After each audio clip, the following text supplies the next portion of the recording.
everyone, welcome back to another episode of Get AI. So, those who are new to this channel, this is all about my journey into the world of AI. We are going to discover the core concepts of AI and try to understand as a complete beginner. In the last episode, we discussed on machine learning, deep learning. Also, we saw some real world applications of deep learning and also foundation models and the life cycle of foundational models. In this episode, we're gonna discuss the key concepts of generative AI, explain how these models are built, and share plenty of real world examples on the way. So, if you're new to AI or you're looking to deepen the knowledge in the space of AI, hop along. All right, let's start. So, today's topic is generative AI, exploring the evolution and application of the foundational models. So, small introduction to generative AI. And generative AI is basically an AI concept, which AI model which can create new content. So generative AI has taken the tech world by storm. Think of it like building a high performance race car. So this isn't something that happens overnight. It's a result of massive investment in research, talent, and computing power. So as you might have already know about ChatGPT, Gemini, Copilot. So all these required a lot of investments in talent and computing power. Recent investments by the American government on the Stargate project, which is for building data centers for the high powered AI or the requirement of AI in the future. So that's like huge investments that's been happening on the Gen AI space. Companies like OpenAI, Google, and many startups are pouring millions into developing models. They can create everything from text, images, music, video, audio, code, name it, you have it. So, for example, ChatGPT, a leading conversational AI, it uses sophisticated algorithms to generate human-like responses. So, while tools like DAL-E or Midjourney tries to revolutionize creative fields, or maybe even in video, it's trying to create new videos. So, these are fields that are getting uh, disrupted. And these models basically what it does is it takes text prompts and make it change it to vivid artworks.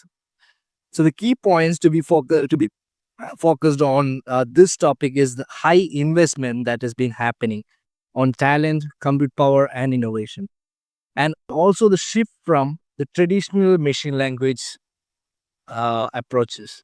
So the so machine language basically run on understanding the data sets, learning a pattern, and predicting the output.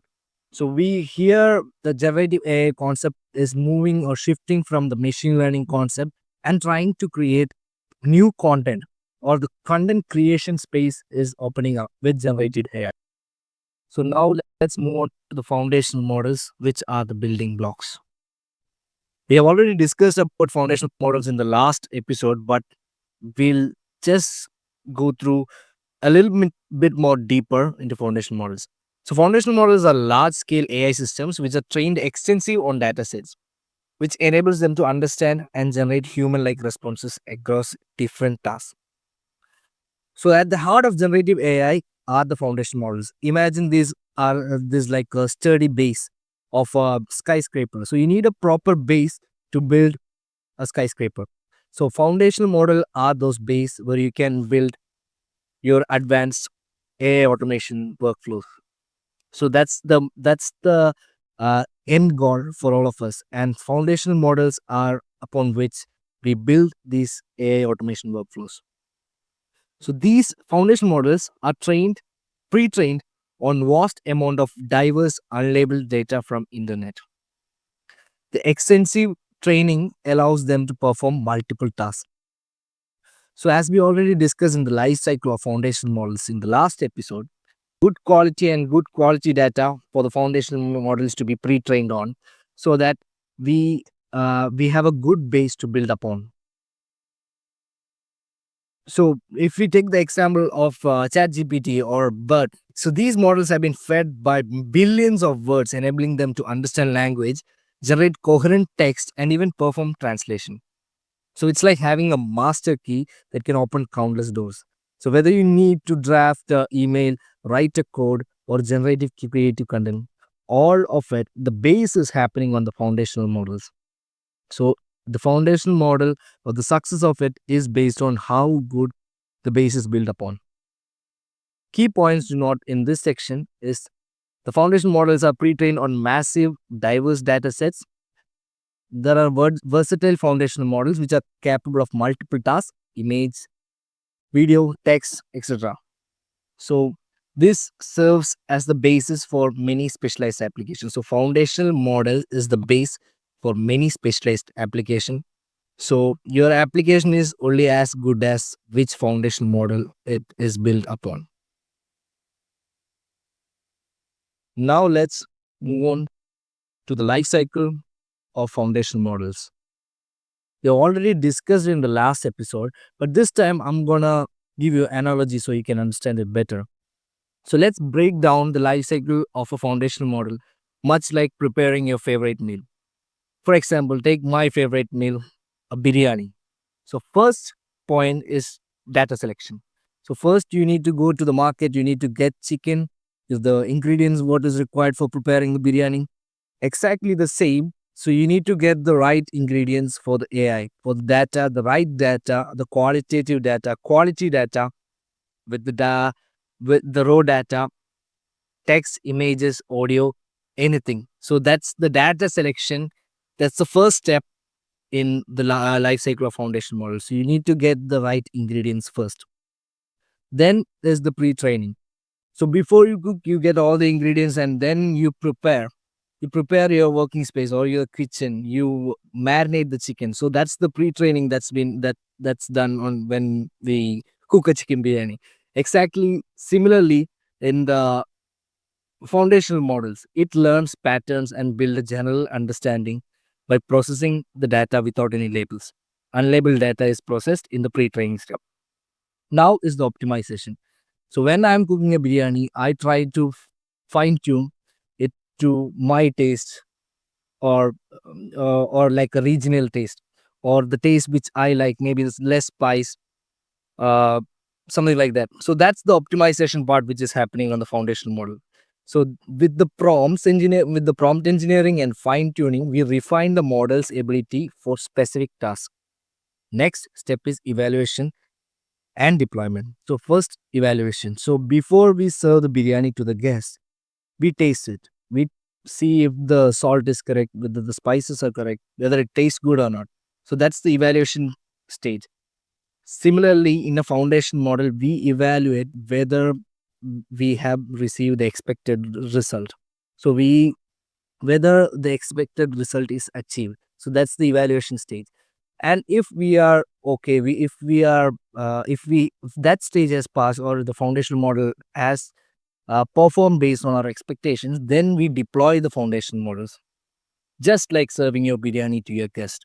So you serve your biryani to your guest. Similarly, you deploy the foundational model, and then you get the feedback from the guest. So this is the most important part. So you get the feedback from the guest whether it's good or not, whether the biryani is good or not, whether the foundation model is good or not. The users determine whether it's good or not, whether the predictions are good, whether the content creation is good. So based on the feedback that's received from the users, it tries to improve itself. So that's the continuous improvement part. So that's the whole life cycle of foundation model. So now moving on to the next segment, deep diving into specific models. So we have multiple models. The first one we're discussing is large language models, LLMs. Example, Gemini, Cloud, DeepSeek are one. So these LLMs like ChatGPT use a transformer architecture that breaks text into token. So think of them like an individual puzzle piece that comes together to form meaningful language.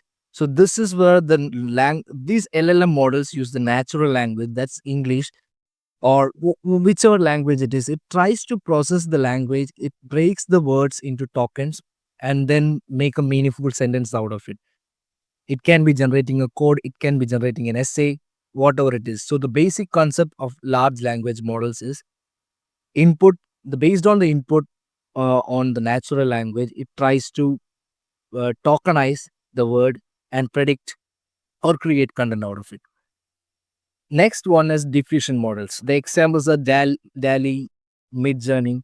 So the diffusions model, what happens is it starts with a canvas of random noise and progressively it into clear, detailed image. So imagine taking a blurry photo and sharpening it step by step until it becomes crystal clear. This is exactly what is happening in diffusion model. At the beginning stage, it will be the picture will be noisy, so it won't be. It might be a text prompt, so it then creates like dotted images or dotted pixels, and then it tries to build upon it, and then finally the refined product is made. So that's how the diffusion model works. Then we have the multi models, which are GPT-4 or Gemini or maybe NVIDIA AI. So these models can do both. They can do text, they can do video, they can do audio. So multi-models like Google Gemini are designed to handle multiple types of data simultaneously: text, images, sometimes even audio also. So this capability allows them to perform tasks like generating image captions or creating illustration based on written descriptions. The next sort of type of models are the GAVs and the VAs. So these are lesser knowns, but GANs are generative adversarial networks. So this works on two model concepts. So that's the generator and the discriminator. So generator basically creates the data, and the discriminator judges whether it's real or not.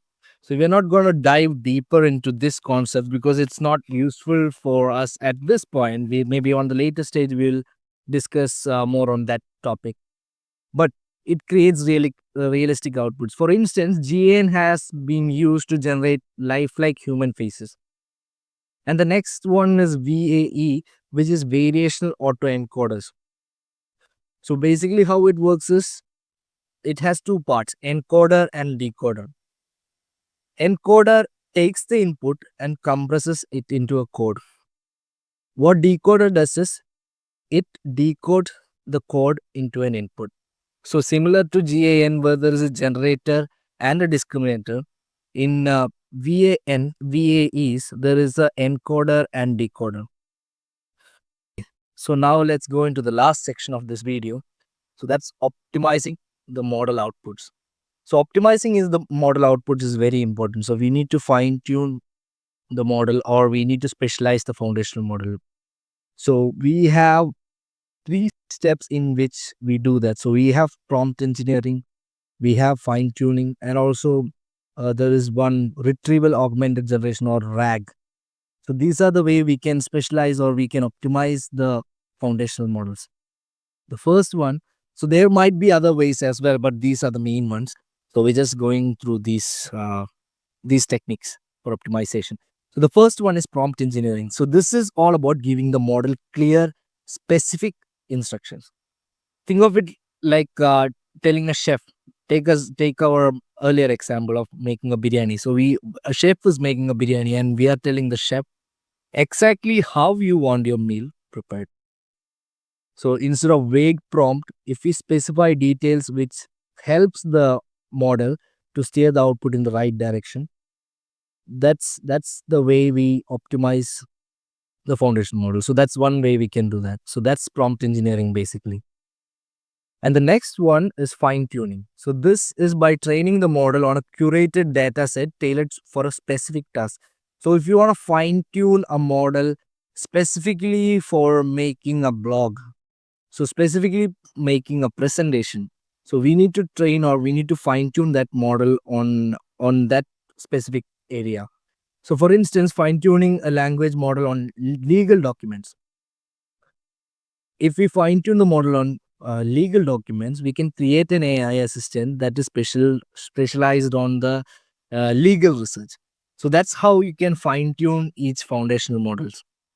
And the last technique in optimizing, or the last technique we're going to discuss in this video for the optimization of foundational model, is the RAG, retrieval augmented generation.